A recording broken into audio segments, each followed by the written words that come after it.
അടുത്തത് ധനു കൂറാണ്. മൂലം, പൂരാടം, ഉത്രാടത്തിൻ്റെ ആദ്യപാദം ഈ നക്ഷത്രക്കാരാണ് ധനുക്കൂർ എന്ന് പറയുന്നത്.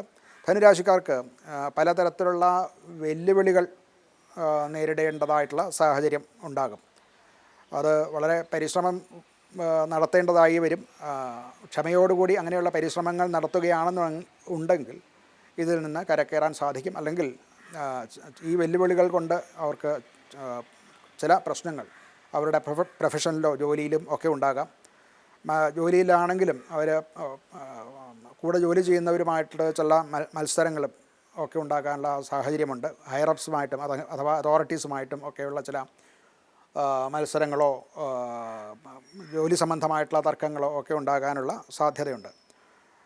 സാമ്പത്തികമായിട്ട് അനുകൂലമാണ്. കടബാധ്യത കുറയ്ക്കാനുള്ള ചില പദ്ധതികൾ ഉണ്ടാകും. അതിനുള്ള സാഹചര്യം ഉണ്ടാവുകയും ചെയ്യും.